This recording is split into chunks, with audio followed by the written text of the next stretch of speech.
happy Sunday to you. It's a lovely, lovely sunny day here in the studio, so I am taking the risk of having some natural light on the desk today. I'll try and keep an eye on the camera to make sure that I don't end up with too many shadows on the desk as the sun moves around, but it's just glorious, isn't it? It's April, spring is here, and it always gets me wanting to do something creative. So today's Make It Sunday is going to be doing some watercolour stamping. So using inks, both distress inks, which obviously are water reactive, maybe some acrylic inks, and we can spritz them with water and get some really kind of cool soft effects with our stamped images and see what we can build from there. Really, really simple. The designs I'm going to use today are older stamps from the Funky Fossil range. I'm going to use our architectural stamp set. I think my experience is this technique works really well with kind of quite detailed stamps. I've got a lot of line art detail in them because the impact comes when you bring that detail back into the image when you overstamp as a second step. So I think these images are perfect and they're beautifully detailed. They also almost have a kind of blueprint style to them. You can see the draft lines with those architectural elements. So that's going to be our focal point. I'm thinking we could well use this lovely A7 stamp by Noneka called Fragment as part of the kind of background building. And also I do have a stencil on hand, our trusty half-tone stencil, if I decide to add a little bit more detail and texture as we go. Of course, I've got lots of A7 mark making stamps in the range, so I might pull those in. I'm just really not quite sure how it will all come together just yet. What was I going to say? So these two together will be our Sunday Makers bundle. So there'll be a link in the description box below to take you to that little combo, which will be in store at a great price. So what am I talking about when I'm talking about kind of watercolour stamping? There are lots of ways of doing this. You can use watercolour markers and add colour to your stamp, spritz, and get a beautiful kind of soft effect through that. I'm today going to use my distress inks and some acrylic inks, and I'm going with a fairly muted colour scheme because I'm looking for that kind of slightly vintage vibe that I think these images give off. However, if I decide that I want to bring a little pop of colour in later just to lift it all, then I do have some of my current obsession, which is this fluorescent pink acrylic ink. So I might add some touches of that at the end. I just don't know as yet. So this is a really, really, really simple technique, and I'm sure it's one that you've seen before. It's just, again, it's one of those things that's kind of nice to revisit and explore with different images that are in your stash. I think I'm going to start with this large Gothic style window because that'll be a great focal point. I've got some of my Pink Frog white cardstock here cut to A5, and let's see how we get on. I really don't have much of a plan other than the fact that this is a technique I kind of use on a regular basis. I return to a lot, so I thought, actually it'd be a good one to do a video on, but I really haven't got anything else in mind beyond that.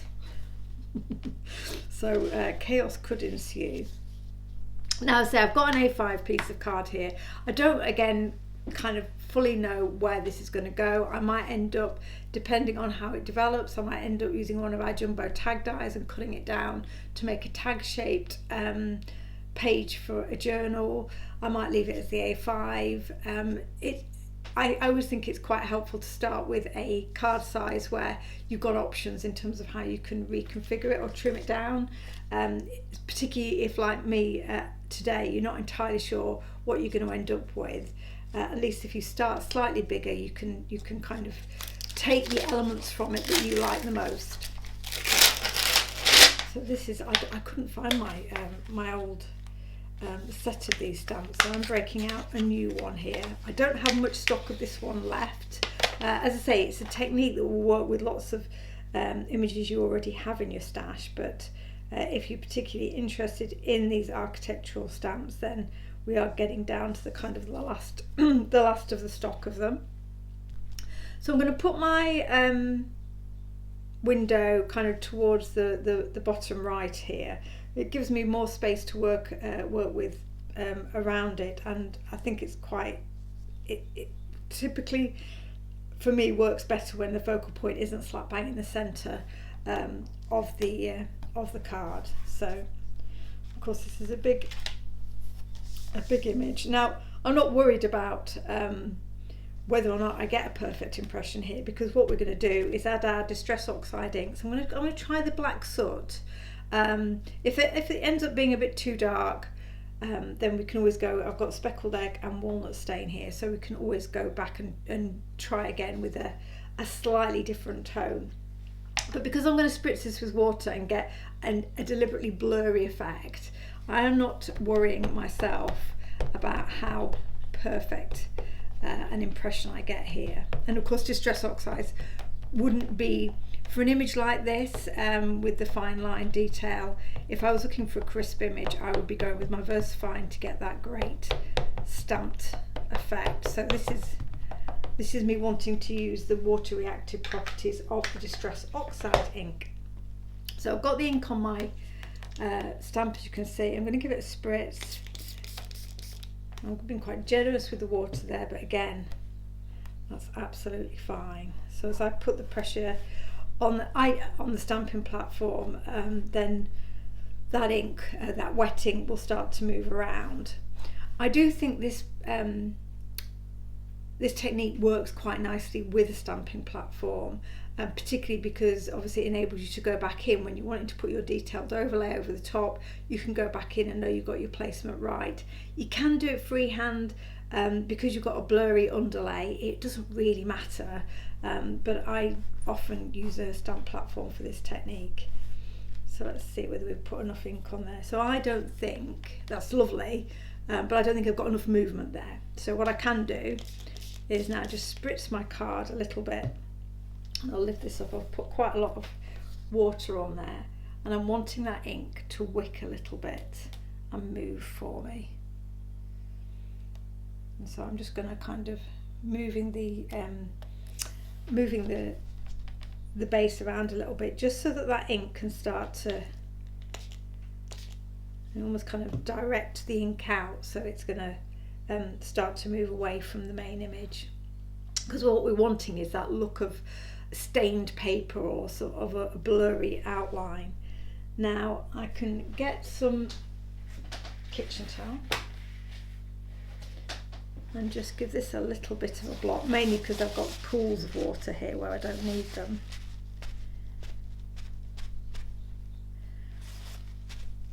The other way of getting this to move, and I'll do this as well, is to, I do like Black Soot because it's got some dark brown undertones in it. Once you apply water and you allow it to split, I'll show you in a second, but you get some brown coming through, which is perfect for this vintage look. So I'm going to add a little bit more distress to this wet stamp, give it another spritz, and then we can be adding a little bit more colour and ink.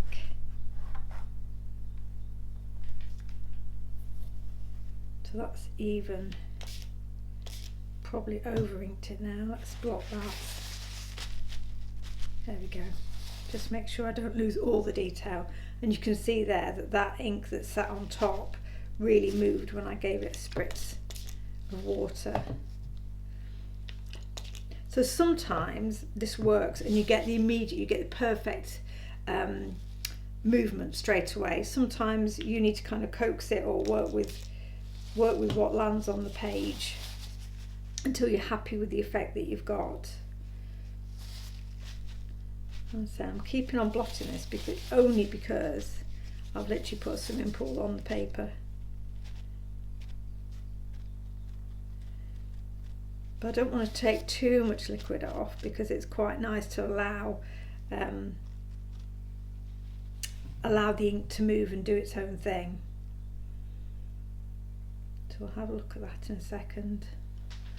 It's quite dark, So it's maybe that this will be where I might try a second one with a slightly different tone, because I think when I go back in over the top with this, once this is dry, I'll go back in with the VersaFine Clair to add the detail back. But my concern is that this underlay is already quite dark, so I'm not sure if the detail will show up as much as I would want it to, so I might go with the walnut stain as an alternative, and we can see whether we get a better look with that.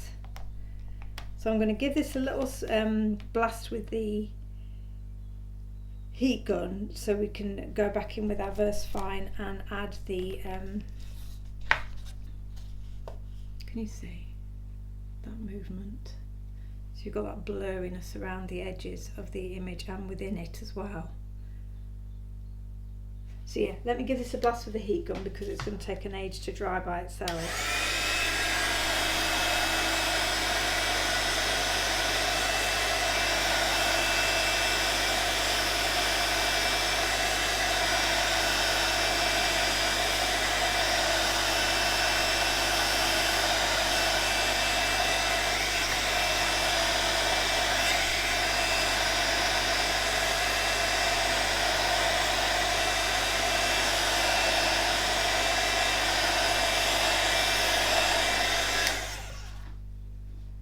I'm going to give that a second or two just to rest to one side before we go back in. Because I've got everything positioned like this, I'll be able to put this back in and know it's in the right place. So let me do another one with the walnut stain and see whether we get a different look by using that as our undertone.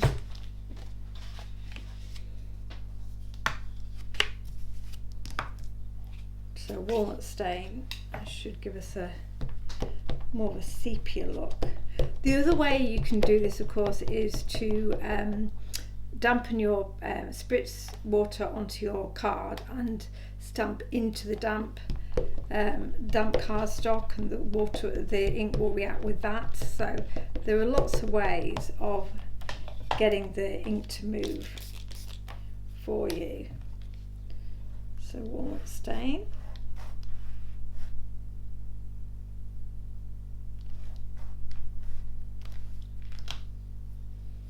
I like that. Yeah, I think this is going to be a better one to go with as an under coat, if you see what I mean. So it's got a much softer, more sepia look. I think this will be the one that will work nicest for us.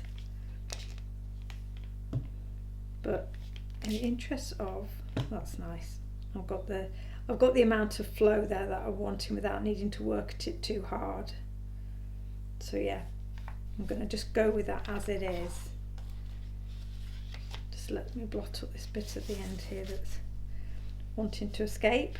Right, so we'll leave that to dry for a second. Let's see what we do get when we stamp back over this. It's not completely dry, but I think it will be dry enough for the VersaFine to work. And of course, VersaFine is not a water reactive ink, so it doesn't like it if you try and stamp onto something that's quite moist. It won't take. But the joy of it is, of course, once it's on and dry, you can use other inks around it, and it will stay put. So let's put some black in. I do think this is probably too dark, a bit too murky. That's the point of these videos. It gives you the chance to see the technique, warts and all. So I think really the trick here is you want enough contrast. You want your over ink, your overlay element to have. Oh no, it does look cool. Oh, I like that. Now I've done it. Can you see? You shouldn't lose face, should you? So there, I really do like that. So it really does look like it's on stamped onto kind of old discoloured paper, because you've got that browny black from the black soot having split and then we've just gone over the top, simple as anything. Of course, that's the beauty of VersaFine, it gives you that nice crisp image, so all of that fabulous detail in the stamp has been reintroduced over the top. Yeah, that's worked well. Surprise! I taught myself out to that one, hadn't I? Actually, I'm thinking I don't have Fallen Leaves, which is the VersaFine, a really dark brown VersaFine, which would potentially go really nicely over the top of this image because it's got the brown on, but we'll go with the black. Let me give this a glass.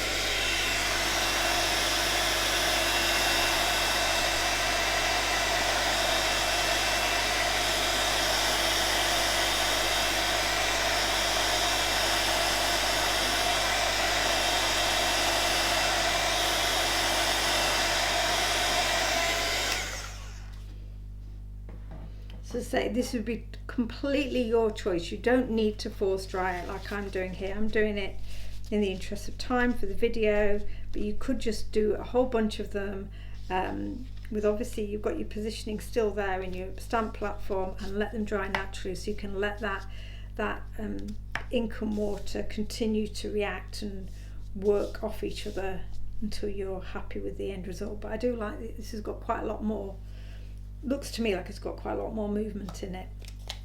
We'll see. I won't like this one as much now, will I?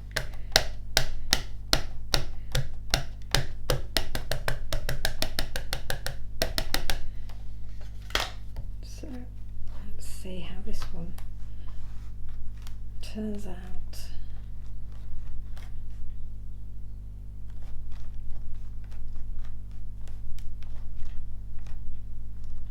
I'm just taking my time with the stamping because there'll be a little bit of moisture still in that cardstock. Oh, that's good. So there you go. How wonderful.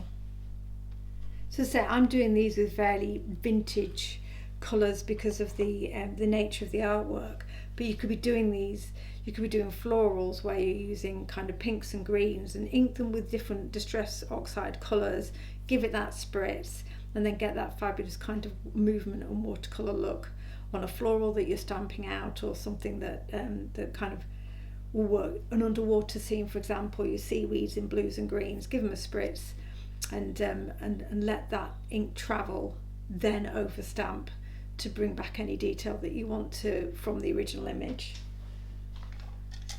So I'm gonna just have a quick tidy up, because obviously we've got these fabulous elements now, but they're on quite stark white cardstock, aren't they? So the next step will be to work around this focal point and make the whole thing feel a little bit more cohesive. So let me just have a quick tidy up and I'll be back in a second.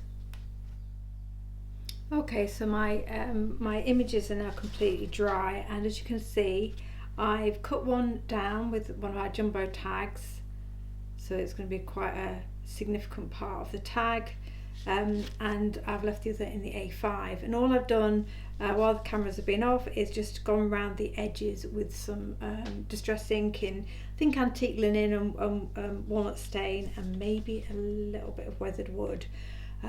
That's typically what I do when I'm a bit stuck on what I'm going to do next. Just bringing the eye in with some inking around the edge always makes it feel like less of a challenging space, and also it contains the space, so I now know what I'm working within.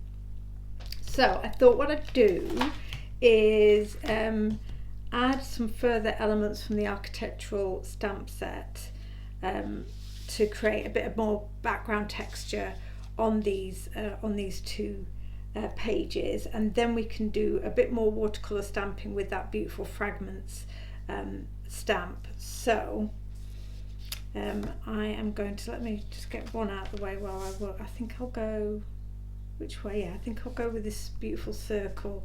I'm just going to go with antique linen, so this isn't about me now trying to bring a lot of strong line art into the design. I want my window to stay as the main thing that you're going to see when you first look at the tag.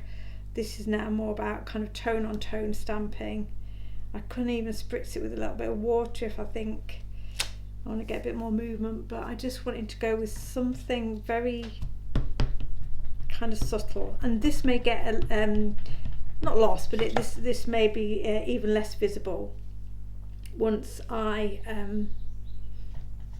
put the fragment on, but it's just for now it's breaking up that slightly flatter space around the window. I could go with some walnut stain for something a bit stronger, probably playing it a little bit safe with my antique linen, but it does give a nice look. I'll have a look whether we need something stronger in a second, but let's take that same idea and let's use this one's like a kind of baroque scroll, again from the architectural stamp set. I thought that would make a really cool border down the side of the page. So given I was being a little bit careful with the antique linen, let's go in with the black soot then this time. We can always give it a spritz to soften it. I was thinking I'd use weathered wood for this, but I think I want to go for something that's got a bit more contrast. And that was great because it's not completely captured it. Remember, as I always say with your distresses, they're not necessarily ideal for getting that perfect stamp image, which on this page is exactly right. Got a full one there, so I'm just going to repeat it down the edge.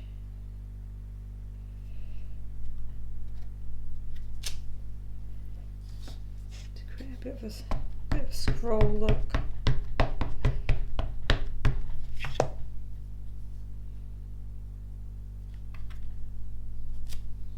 Yeah, I like that. Now I think, I'll give it a little bit of a spritz, see whether it moves and how much it moves. Of course I've got distress ink already down the border, so that's fantastic. So that could move as well. Now I'm not necessarily looking, can you see how much movement I got there? That's perfect, isn't it? I'm not going to overstamp that to bring the detail back in. Remember, this is a softer element that I don't want to be too much of a kind of competition with my focal point, but the fact that's kind of blotted out in quite such a great fashion looks good. And then of course it's created that distress mottling around the distress ink blending as well. I'm loath to even mop that up. It looks nice. I'm going to leave it to dry, so we'll come back to this one. This is one of the nice things about having a couple of projects on the go, isn't it? So I think I will. I think I'll do the same thing here, but go back in now with walnut stain as my ink and do exactly the same. So this is another way of getting that kind of watercolour look, is you can literally, let's go there,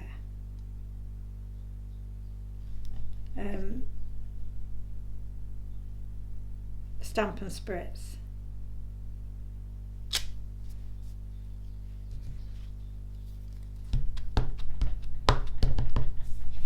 One here, nice overlap to create a bit of almost of a collage look. And it doesn't matter about spritzing over your window because you're versifying, the fine overlay isn't going to move.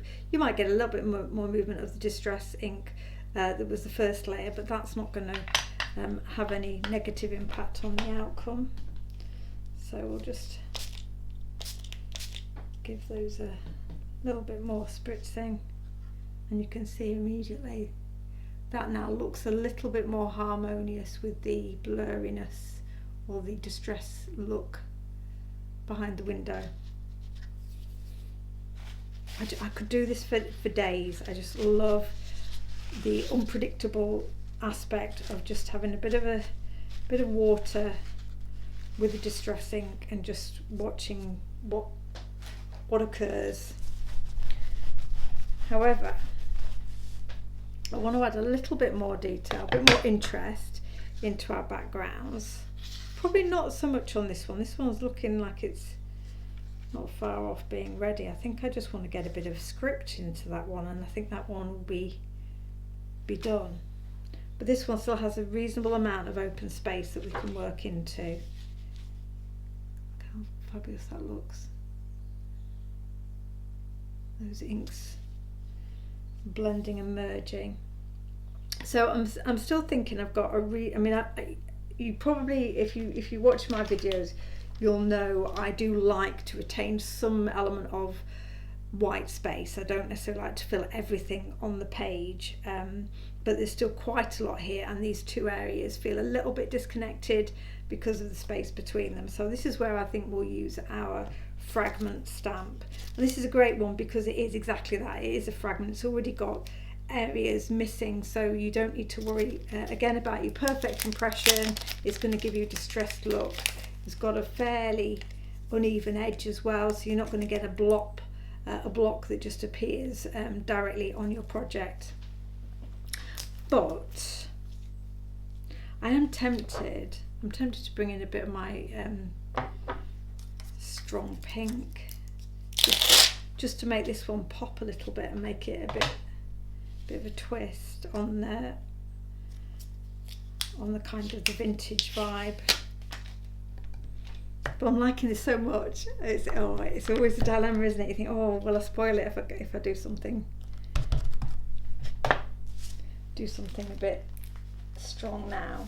However, we can get a twofer. Now, this is another way of doing kind of watercolour stamping that I'm really enjoying at the moment, which is I've got a fresh piece of Pink Frog card here, a water spritzer. I'm just taking it off camera and I'm giving it a really generous spritz on both sides, and that helps it from kind of curling up.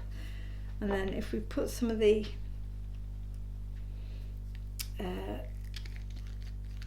ink, this beautiful fluorescent pink, onto that. Can you see that? Can you see it already spidering out because it's got the moisture on there already? Just watch that explode, and then we can use it almost as a bit of an ink pad. So we don't need to have everything. It's still on camera there, yeah. So for example, you can take your detail out by just taking your stamp into the ink, taking out, so you get a beautiful watercolour effect. It's lifting some of that ink that's pooling in the middle there. So I've done a few of those, so let's put something here as well.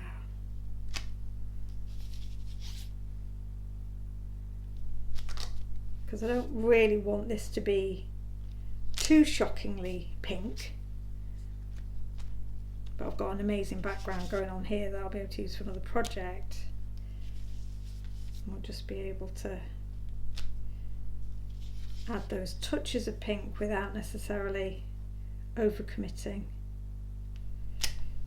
There's not enough there to go back in.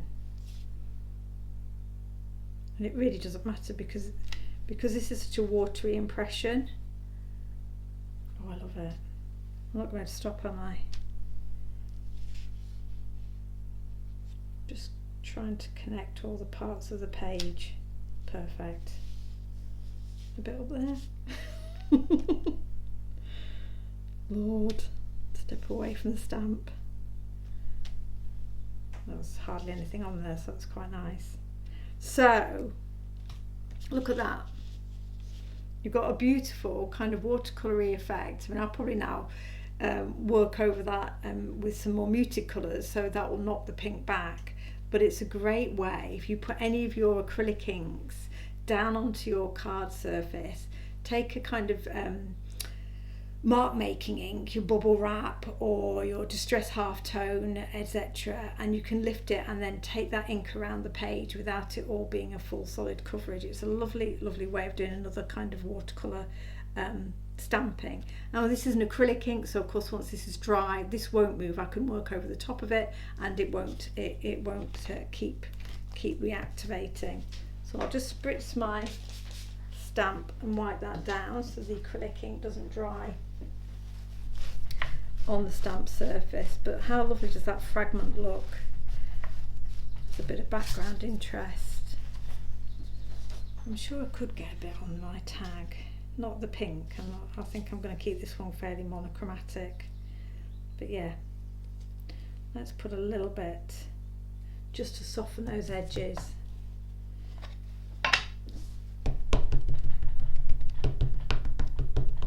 So walnut stain, I think.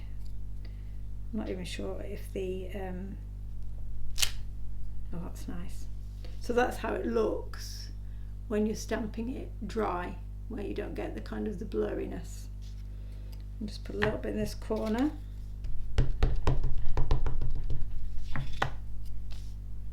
Which I'll overlap the circle. Perfect. Great. So that's really closing the eye in on that particular window. I'm going to have a quick clean up. How cool is that? Have a quick clean up, and then we'll do the finishing touches to make these this journal page and tag page complete. But I think that's two nice, really cool ways of doing your watercolour stamping. Stamp and spritz, or sorry, ink and spritz and stamp, or use another background as your ink pad to be lifting the watery ink off and stamping onto on the second generation onto another project. Right, I'll be back in a sec. So I think this tag is done. I've stamped one of the sentiments from the architectural stamp set, white heat embossed on black, not on black, on the brown that I used as the larger tag mat for this page. And all I'll do is put my disc spine down the side and add it to a journal. So I really love how that looks. This one I think just needs a couple of finishing touches. I love it. I've got the Be Authentic, which again is from that architectural stamp set, stamped down the side. But I'm just feeling still like there's a little bit of floaty space around here. I could have gone with a bigger sentiment, and that would have maybe given it a bit more impact. But I'm just going to add a few more textures, a few finishing touches before we finish this page. So I've got Vintage Script, one of our A7 stamps. I'm going to add a little bit of that to this background. On this occasion, I'm going to just kind of freehand stamp it, so I'm not put it onto an acrylic block, it's still just on the carrier sheet. And I'll use some Morning Mist, the Versifying Clair. Not even that ink in the whole stamp, because obviously we just want elements of it just to pop up here and there. So you can see how you can just get small areas, and then of course because you've started taking ink off it, you get second generation. I love that look. A little bit more. So this is another great way of using your A7 stamps. This is just hopefully going to help me connect up the areas of the page. I'm just breaking up. I know I like my white space, but I need to break it up a little bit. Something at the bottom there, something in this corner. Perfect. So we've still got a nice space in the middle, but that bit, just that subtle touch of script, I think has made a big difference.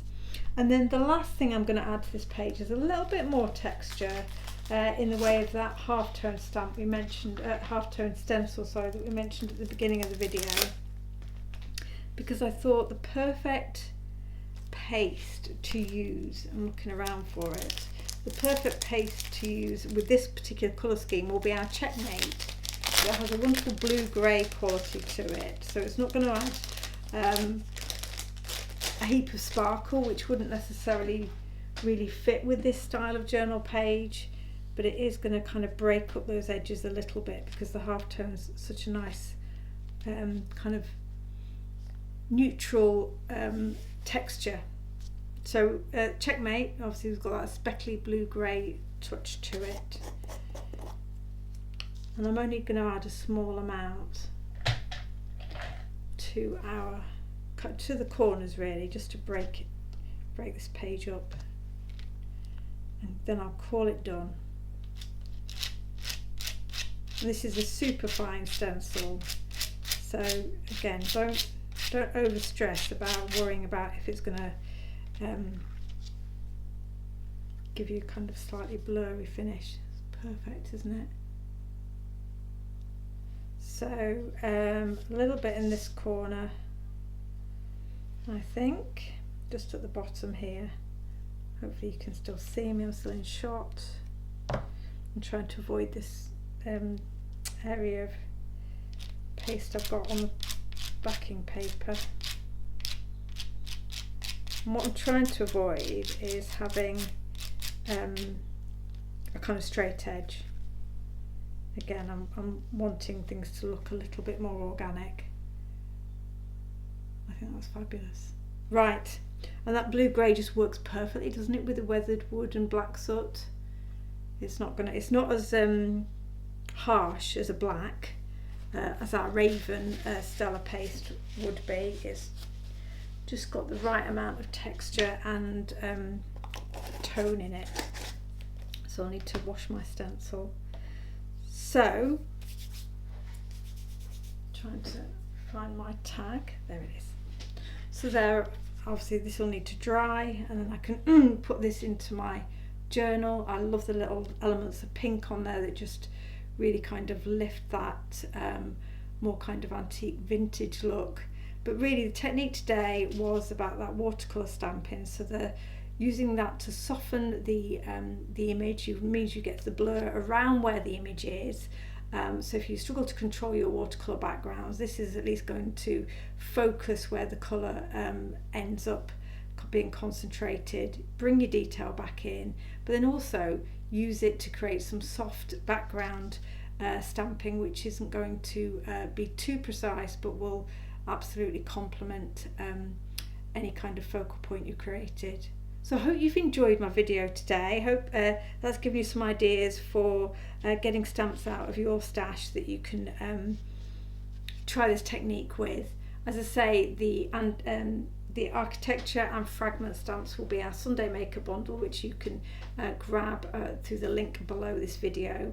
Please do like and subscribe to my channel. I do a video every Sunday with hopefully some ideas and techniques for getting the most out of your stamps, stencils and dies. But other than that, I wish you a very lovely week ahead, and hope that you enjoy some spring sunshine and enjoy a bit of stamping along the way.